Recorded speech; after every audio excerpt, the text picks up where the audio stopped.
1 Tessalonisense 5 vers 18 sê, wees in alle omstandighede dankbaar, want dit is die wil van God in Christus Jesus vir julle. Ek begin hiermee want dit is wat ek die afgelope paar maande mee sit en oefen om in alle omstandighede dankbaar te wees. Want om een of ander rede van kleins af loop ek met hierdie inherente spanning in my oor alles. Want die Here is in alles en daaraan hou ek vas. Want Romeine 8 vers 28 sê ook, ons weet dat God alles ten goeie meewerk vir die wat hom liefhet, vir die wat na sy voorneme geroep is. Nou, kognitief in my brein weet ek hierdie dinge. Maar as dit kom as ek na die lewe kyk en dan dinge wat om my aan die gang is kyk, dan is dit nie so maklik vir my nie. En as jy vir my oor iets kan bid, is dat ek op die oomblik bietjie spanning beleef met alles wat ek moet hanteer. Hier om my is dit bietjie chaos in my spreekkamer vandag, vanoggend, dis Saterdagoggend, en ek het vanoggend opnames gemaak en 'n video geredigeer, en gedink, terwyl ek nou hier is, kom ek gesels sommer bietjie met jou en sê, hoe gaan dit met my? Met my gesondheid, gaan dit goed? Ek wil tog vra om vir Hanlie te bid, sy het vreeslik pyn, dis soos 'n cyst op haar lewer, soos as die Here haar net sal aanraak, sal dit wonderlik wees. Maar oor my lewe verder, in die oggende, in die week, in die oggende, tot omtrent so 12 uur, kan ek 2 kliënte inpas. My program is nog nie heeltemal vol nie, en al die kliënte is nie betalende kliënte nie. Ek het gedink, dis 'n maklike manier om 'n inkomste te kry om 'n praktyk te bou, en toe vind ek, dis nie so maklik nie. En so in die oggende doen ek dit na 'n baie moeilike kursus wat ek verlede jaar in die neurowetenskap gedoen het, in neurocoaching. Maar weet jy, ek kan by mense sit, en ek kan na hulle luister, en ek kan net die storie hoor, en ek kan die Here vertrou, en met die terapie wat ons geleer het, kan ek help, so ver as wat ek kan. Dit is die Heilige Gees wat die genesing doen. En dan van 12 tot 5 in die middag, dan ry ek na my seun toe. So 2 jaar terug het hy my gevra of ek nie 'n au pair vir die 2 seentjies, graad 1 op die oomblik en graad 4.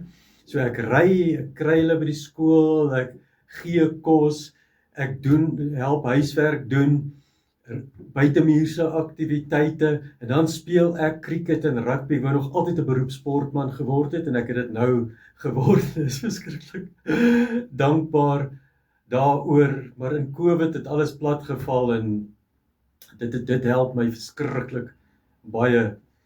En dan na ure, dan berei ek voor vir die 1 maal 'n maand sessie wat ek het met die Agape geloofsbyeenkoms.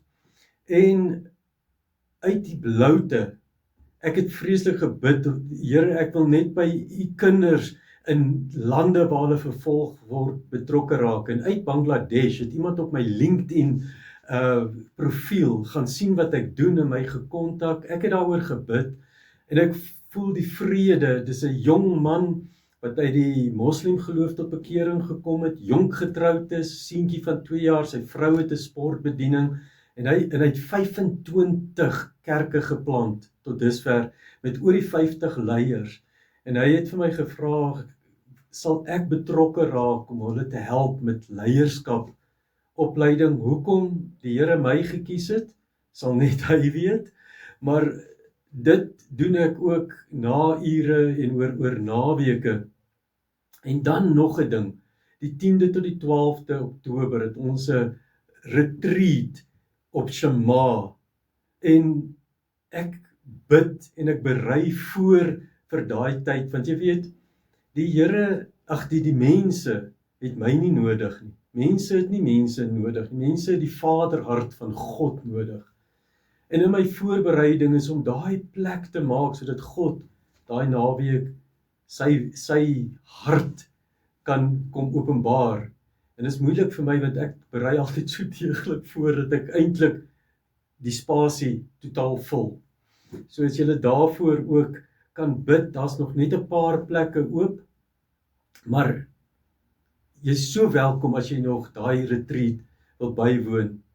En dan, ek wil jou uitnooi, as stres, frustrasie, hulpeloosheid, trauma, seer, watter probleme, ek bedoel nou in jou menswees, daar is, bel my, kontak my of WhatsApp my, dat ons gesels. Ek kan oor Zoom sessies doen, en ek kan hier in die spreekkamer sessies doen, maar onthou net, 80 tot 95% van jou, van wat ons doen, ons optrede, en ons besluite, kom uit ons onderbewuste, waar al hierdie seer en dinge lê, en ek fokus baie op terapie, omdat ek self uitbranding gehad het, en ek self deur hierdie kursus gaan, self baie terapie deurgegaan het, in wat hierdie terapie wat ek doen, self moes deurgaan, en miskien kan ek help. En as jy op een of ander manier, soos die Bangladesh bediening betrokke wil raak, of waar ek meer missionêr is, in die sending betrokke is, wil betrokke raak en weet wat dit is, kontak my, want daar het ek ook gebed, selfs finansies nodig, maar baie gebed en wysheid. So dit is ek, bid asseblief vir Hanlie ook, en dankie dat julle omgee en dat jy hierdie videoetjie ook nou gekyk het. Seën vir jou, mag jy die liefde van Vader beleef, tot ons weer gesels. Tata.